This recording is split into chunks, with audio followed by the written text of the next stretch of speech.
বসন্তকালে সব গাছের পাতায় ঝরে গিয়ে নতুন কচি পাতা বেরোয়। এটা নিম গাছ, কাউকে চিনিয়ে দিতে হবে না, আমরা সবাই নিম গাছ চিনি।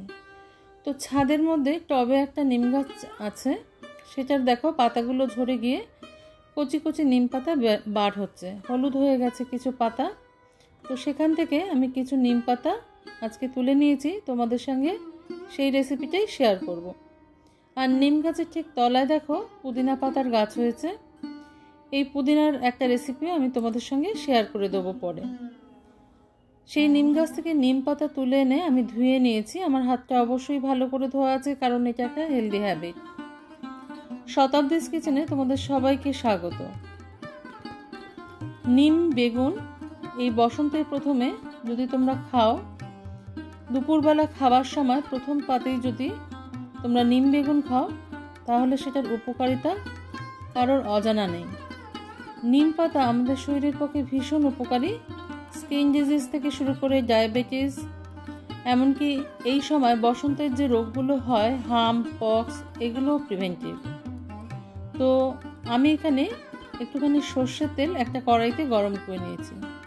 কড়াইতে এরকম হয়ে গেছে শুধুমাত্র এটার মধ্যে নিম পাতা ভাজা হয় বলে। নিম পাতা ভাজলে কড়াইটা অনেক বেশি তিতো হয়ে যায়, অনেক ভালো করে এটাকে পরিষ্কার করতে হয়। তো এই কড়াইটা স্পেশালি নিম পাতা ভাজার জন্যই রয়েছে। তো দেখো আমি বেগুনটাকেও কেটে ধুয়ে পরিষ্কার করে নিয়েছি। আমি এরকম ছোট ছোট টুকরো করে নিয়েছি। নিম বেগুন তোমরা কে কীরকম খাও আমি জানি না, তবে আমি খুব সহজ সিম্পলভাবে খাই। সেটা হচ্ছে কড়াইতে দেখো আমি খুব অল্প পরিমাণে সর্ষের তেল দিয়ে নিয়েছি, কারণ খুব বেশি পরিমাণে দিলে সেটা শরীরের পক্ষে উপকারী হয় না। দিয়ে দিলাম একটুখানি নুন, আর সঙ্গে দিয়ে দেবো একটুখানি হলুদ গুঁড়ো। নিম বেগুনের জন্য এইটুকুই যথেষ্ট। নিম বেগুনের জন্য আমি বেগুনটাকে প্রথমে ভেজে নিচ্ছি। তোমরা চাইলে কিন্তু নিম পাতাটাও আগে ভেজে নিতে পারো। বেগুনটাকে খুব ভালো করে ভেজে নেবার পর আমি কেটে ধুয়ে পরিষ্কার করে রাখা নিম পাতাটাও এর সঙ্গে অ্যাড করব। চ্যানেলে যদি কেউ নতুন বন্ধু হয়ে থাকো, বন্ধু হতে চাইলে সাবস্ক্রাইব করে বেল নোটিফিকেশনটা প্রেস করে পাশে চলে আসতে পারো বন্ধু হয়ে। বেল নোটিফিকেশনটা প্রেস করবে এই কারণে, যাতে প্রথম ভিডিও নোটিফিকেশন তোমার কাছে সবার আগে পৌঁছে যায়, আর আমি যে ভিডিও আপলোড করি না কেন সবার প্রথম তুমি দেখতে পাও। তো বেগুনটা আমার ভাজা হয়ে গেছে দেখো। এবার মাঝখানটা আমি ফাঁকা করে দিলাম। এবার যে বেগুনের গায়ে তেলটা ছিল ওটা মধ্যখানে জমা হয়ে যাবে, আর আমি সেই ফাঁকে দিয়ে দেবো নিম পাতাটা ধুয়ে বেছে পরিষ্কার করে রাখা। এমনি কোনো নোংরা থাকে না, নিজের বাড়ির গাছের পাতা। তো দেখো এটা আমি মাঝখানে যে দিয়ে রাখলাম, এটা কিন্তু আস্তে আস্তে কড়কড়া হয়ে যাবে। নিম বেগুনে পাতাটা একটু কড়কড়া হলে খেতে ভালো লাগে। তো অল্প তেলে একদম বিনা মশলায় কী করে তোমরা নিম বেগুনটা তৈরি করে নিতে পারো সেটা আমি দেখিয়ে দিলাম। আমি এখানে ফোড়ন হিসেবেও কিছু ব্যবহার করি না। নমস্কার বন্ধুরা, আমি শতাব্দী। তোমরা সবাই কেমন আছো? আশা করি সবাই ভালো আছো, সবাই সুস্থ আছো।